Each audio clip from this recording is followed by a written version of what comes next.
सरायमीर से लेकर निजामाबाद, निजामाबाद से लेकर फूलपुर तक पत्रकारों के बीच विरोध की ऐसी चिंगारी सुलग रही है जो कभी भी बड़े आंदोलन का रूप ले सकती है।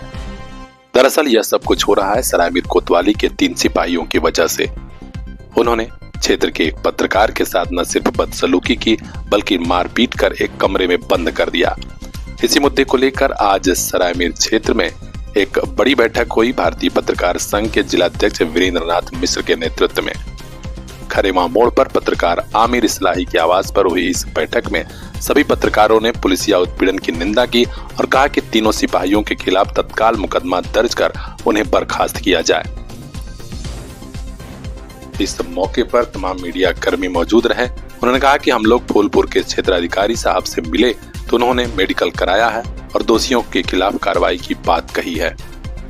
इस मौके पर राकेश पाठक, ज्ञानचंद पाठक, शाह आलम फराही, अबूजर आजमी, मोहम्मद शादिक, मोहम्मद आमिर, राजेश पाठक, धीरज तिवारी, राकेश चतुर्वेदी, अखिलेश पाठक, अरशद जमाल, सिद्धेश्वर पांडे, अखिलेश विश्वकर्मा, अशफाक अहमद, विनोद शर्मा, चंदन गुप्ता समेत दर्जनों पत्रकार मौजूद थे और सभी ने आजमगढ़ के पुलिस और जिला प्रशासन के वरिष्ठ अफसरों से मांग की है कि दोषी सिपाहियों के खिलाफ तत्काल कार्रवाई की जाए। वीरेंद्र नाथ मिश्र ने पूरा प्रकरण मीडिया को भी बताया है। मामला जो है कि सरायमीर थाने से पत्रकार हमारे हैं प्रवेश मिश्रा जी, वो फोटोग्राफर का काम करते हैं जी। उनको जो है 30 तारीख को ओला की एक एजेंसी है मुस्ताइद जी जी, उन्होंने गाड़ी लिया था और उसमें 5-7 महीने की गाड़ी खराब थी तो एजेंसी को जमा कर दिए जी। एजेंसी वालों ने 30 तारीख को बुलवाया और बुलवाने के बाद सरायमीर थाने से 3 सिपाहियों को बुलवाया जी और उसको उसी एजेंसी में पटक के मारे सिपाही तीनों जी और फिर लेके गए थाने में जी। थाने में मारा, रात भर बंद थी, सुबह 107 की शराब जी। जो हमारे पत्रकार संघ के जो है सदस्य इस मामलों को लेकर घटना की जानकारी जब पत्रकारों को हुई तो उन्होंने जो है वरिष्ठ पुलिस अधीक्षक को जानकारी दी और वरिष्ठ पुलिस अधीक्षक से हस्तक्षेप से फूलपुर के जिम्मे जांच गई है, उस मामले की जांच कर रहे हैं। आज हम लोग बैठक किए हैं और सीओ साहब से मिले हैं कि पीड़ित पत्रकार का जांची माना हो, जो हुआ भी है जी, और दोषी सिपाहियों को बर्खास्त किया जाए और उनके खिलाफ मुकदमा दर्ज किया जाए जी। और इसी को लेकर हम लोग आंदोलित हैं। आज यहाँ जो है सरायमीर में हमारे आमिर भाई पत्रकार हैं, इन्हीं के आवास पर बैठक हो रही है जी। अगर सर आप लोगों की मांग पूरी नहीं होती तो क्या कदम उठाएं? अगर हम लोगों की मांग पूरी नहीं होती है तो सोमवार को हम लोग जिला कार्यालय पर बैठक करेंगे और अगली रणनीति हम लोग जिले के उच्च पुलिस अधिकारी DIG और कमिश्नर और जरूरत पड़ी तो IG जोन बनारस से मिलकर दोषी पुलिस कर्मियों के खिलाफ जब तक कार्रवाई नहीं होती है तब तक भारतीय पत्रकार संघ बैठने वाला नहीं है। हमारे प्रदेश अध्यक्ष मोहित बजाज की बात हुई है, उन्होंने बताया है कि अगर आजमगढ़ से न्याय नहीं मिलेगा तो आप लोग बस रिजर्व करिए, लखनऊ आइए, हम लोग मुख्यमंत्री दरबार में इस मामले को पेश करेंगे और आप लोगों को न्याय की लड़ाई हम लोग लड़ेंगे। अब देखना है कि दोषी सिपाहियों पर गाज कब गिरती है, क्योंकि मामला बेहद तूल पकड़ता जा रहा है। और अपडेट वहां तक पहुंचाएंगे, बने रहिए हमारे साथ, देखते रहिए PR India news.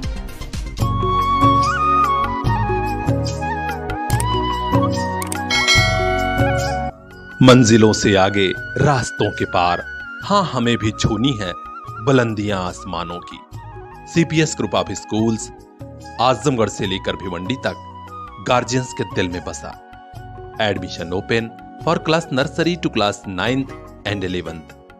CPS Jafarpur, CPS Fariya, CPS Mubarakpur Azamgarh and CPS Bhiwandi Maharashtra. Contact 8090620567।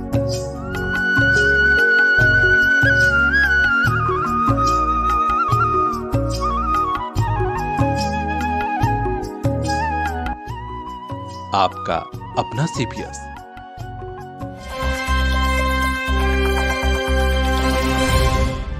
Azamgarh के शहरी क्षेत्र में चोरों का एक ऐसा गिरोह काम कर रहा है जो बाकायदे लोगों के घरों की रेकी करता है, पता लगा लेता है जब कोई नहीं है, उसी वक्त चोरी की बड़ी घटना को अंजाम दे देता है।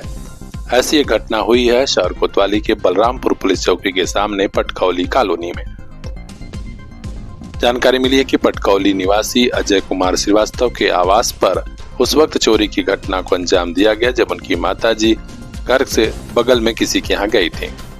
अब पता लगा है कि चोरों ने हीरे की अंगूठी, सोने चांदी के जेवर पार कर दिए हैं और सीसीटीवी फुटेज में उनकी फोटो भी आई है। पुलिस को सूचना दी गई है, पुलिस ने छानबीन शुरू की है और यह भी जानकारी मिली है कि अजय श्रीवास्तव इस समय जो भाजपा के बड़े नेता, युवा नेता हैं, पूर्व जिलाध्यक्ष सूरज प्रकाश श्रीवास्तव उनके रिश्तेदार भी। अब देखना है कि पुलिस कार्रवाई कब करती है। खास खबरों के लिए बने रहिए हमारे साथ, देखते रहिए पीआर इंडिया न्यूज।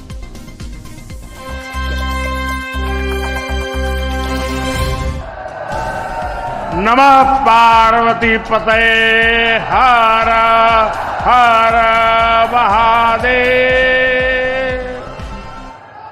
सावन के महीने में उत्तर प्रदेश के काशी में पहुंचे प्रधानमंत्री नरेंद्र मोदी आज पूरी रौ में दिखे। उन्होंने किसानों को 2000 रुपए वाली किस्त जारी की और तमाम विकास परियोजनाओं का लोकार्पण और शिलान्यास किया। इस दरमियान उनका वो भाषण काफी चर्चा में रहा जब उन्होंने कहा कि जब जरूरत पड़ती है तो भगवान भोले महादेव रुद्र भी बन जाते हैं। इसके अलावा उन्होंने उत्तर प्रदेश की बदलती तस्वीर की भी चर्चा की और कहा कि जब सपा की सरकार थी तो अपराधियों में कोई खौफ नहीं था, अपराधी तांडव मचाते थे। अब भाजपा की सरकार है, विकास के काम लगातार हो रहे हैं और अपराधियों में खौफ है। साथियों, आज महादेव की नगरी में विकास और जन कल्याण के इतने काम हुए। शिव का अर्थ ही होता है, शिव का मतलब ही है कल्याण। लेकिन शिव का एक रूप और भी है। शिव का एक रूप तो कल्याण है, शिव का दूसरा रूप है रुद्र रूप। सामने जब आतंक और अन्याय होता है तब हमारे महादेव रुद्र रूप धारण करते हैं। ऑपरेशन सिंदूर के दौरान दुनिया ने भारत का यही रूप देखा है। भारत पर जो वार करेगा वो पाताल में भी नहीं बचेगा।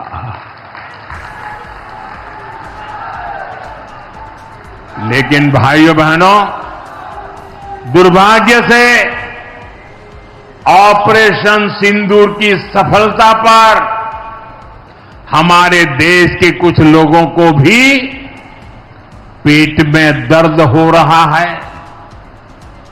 ये कांग्रेस पार्टी और उनके चेले चपाटे, उनके दोस्त इस बात को पचा नहीं पा रहे कि भारत ने पाकिस्तान के आतंकी ठिकानों को तबाह कर दिया। मैं मेरे काशी के मालिकों से पूछना चाहता हूं,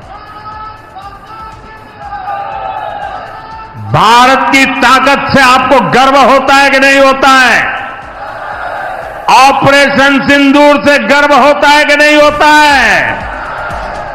आतंकियों के ठिकानों को नष्ट करने का आपको गर्व होता है कि नहीं होता है?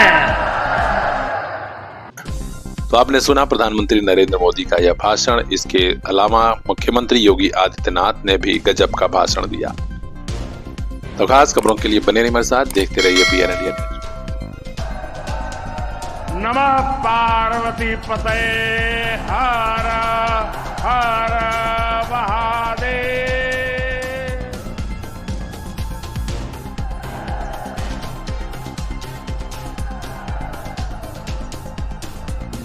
सावन के पावन महीने में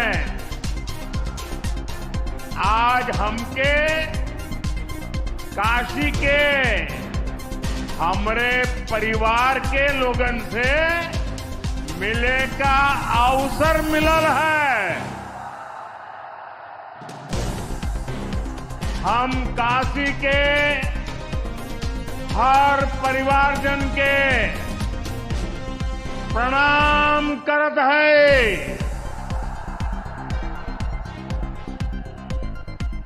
यूपी के मुख्यमंत्री योगी आदित्यनाथ जी, डिप्टी सीएम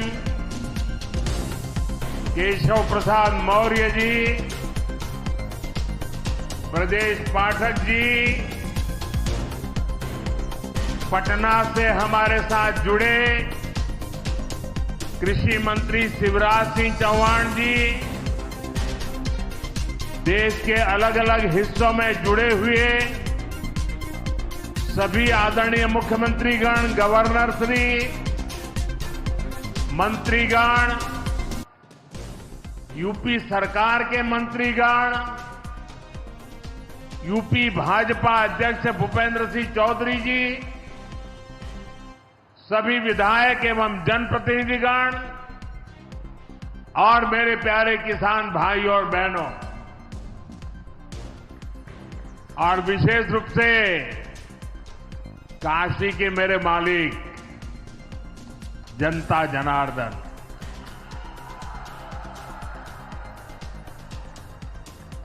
आज हम काशी से देश भर के लाखों किसानों से जुड़े हुए, सावन का महीना हो, काशी जैसा पवित्र स्थान हो और देश के किसानों के साथ जुड़ने का अवसर हो, इससे बड़ा सौभाग्य क्या हो सकता है।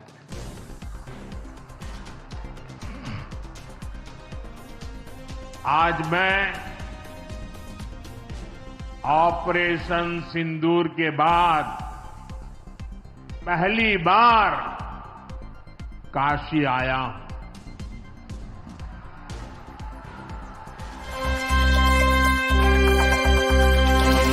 पूर्वांचल के आजमगढ़ में भी पीएम सम्मान निधि समारोह हुआ, जहां केंद्रीय मंत्री अनुप्रिया पटेल पहुंची हुई थी।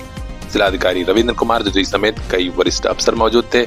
इस दरमियान केंद्रीय मंत्री अनुप्रिया पटेल ने कहा कि सरकार की योजनाओं का सीधा लाभ किसानों तक पहुंचा है। आज प्रधानमंत्री नरेंद्र मोदी जी ने किसान सम्मान निधि की राशि किसानों के खाते में भेजी है। उन्होंने कहा कि देश पूरी तरह बदल रहा है और यह भाजपा सरकार की देन है। इस मौके पर जिलाधिकारी आजमगढ़ रविंद्र कुमार द्विवेदी ने बताया कि कई योजनाएं सीधे चल रही हैं, जिसका लाभ किसानों तक पहुंचा है और हम लोग चाहते हैं कि किसान आगे बढ़कर इन योजनाओं का लाभ उठाएं। उन्होंने और क्या कहा, हम आपको ये भी सुनाते हैं। किसान सम्मान निधि का 20वां किस्त माननीय प्रधानमंत्री जी ने जनपद वाराणसी में जनसभा करके जारी किया है। इस अवसर पर पूरे देश में लगभग 9.7 करोड़ किसानों को, उत्तर प्रदेश में लगभग 2.5 करोड़ किसानों को और जनपद आजमगढ़ में 6,86,569 किसानों को 20वां किस्त जारी किया गया है।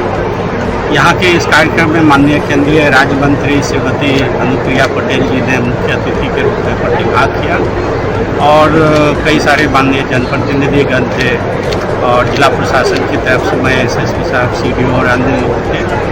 तो इस कार्यक्रम के माध्यम से जहाँ लोगों ने माननीय प्रधानमंत्री को सुना, वही नए कार्यक्रम भी आज अनाउंस हुए हैं और जिला प्रशासन की तरफ से यहाँ पे स्टॉल भी लगे हैं, जिसमें कि जैविक उत्पाद और विभिन्न योजनाओं के जो यंत्र हैं उनका प्रदर्शन हुआ है। मैं जो यहाँ लोगों ने प्रतिभाग किया उनसे यही अपील करूँगा कि कार्यक्रम के साथ साथ इन स्टॉल पे जो सरकार द्वारा लाभ दिए जा रहे हैं उसका लाभ दिया जाए।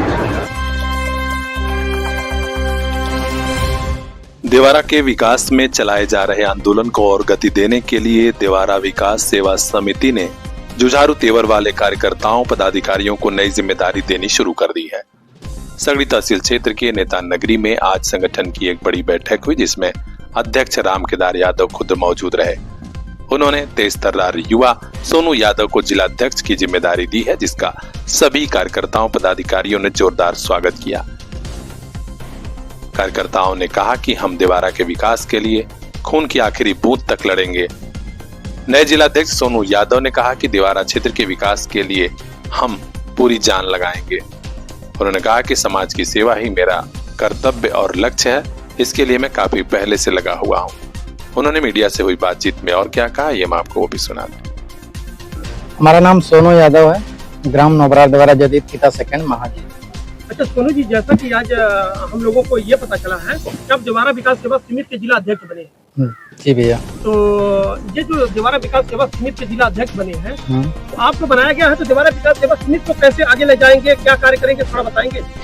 देखिए, बिल्कुल ले जाएंगे। जीवन का मेन उद्देश्य ही है समाज सेवा, और जो है कि वो हमारे अंदर बहुत पहले से ही है कि एक दूसरे की सहयोग करने से। अच्छा सोनू जी, समाज सेवा आपके दिमाग में, मन में कब से आया है? आया कम से कम 4-5 साल पहले से ही। देखते हुए समस्या हर एक इंसान की जो भी है, बहुत ऐसे इंसान है जो भी सक्षम नहीं है, उनकी सहायता करके, एक दूसरे की मदद करके अपने दिल को बहुत सुकून मिलता है। आज आप जिला अध्यक्ष बने हैं, सारे लोग यहाँ पे आज एकत्रित हुए हैं आपके सहयोगी, क्या कहना चाहेंगे इस खुशी के पल में? बिल्कुल सहयोगी सबको दिल से धन्यवाद देता हूँ, जितना भी यहाँ पे हमारे सभी भाई उपस्थित हैं और सभी चाचा दादाजी जितने भी लोग, सबको दिल से धन्यवाद देता हूँ मैं। और हमें पूर्ण विश्वास है जितने भी हमारे साथी हैं सब लोग मिल करके और दिवारा की समस्या के लिए एकदम संघर्ष से लड़ाई मजबूती से लड़ी जाएगी, बिल्कुल सफलता मिलेगी। जो भी है, हमारे बड़े चाचा रामकेदार यादव और बड़े भैया राकेश यादव और भी जितने भी इस सदस्य हैं दिवारा विकास के, सबके सहमति से जैसा भी निर्देश होगा उसके आधार पे काम किया जाएगा। जैसे धरना प्रदर्शन हो, चाहे कोई मांग हो, यहाँ से लेकर के जिले तक हर एक आवाज उठाई जाएगी। कल इन्हीं हाथों में होगी दुनिया की बागडोर, आइए इन्हें काबिल बना के भेजें।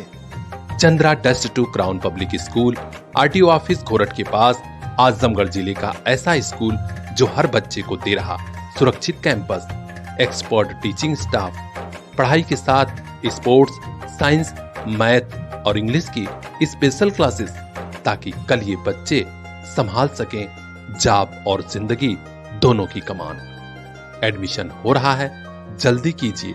क्लास नर्सरी से क्लास 8th तक। Contact number 9415831049।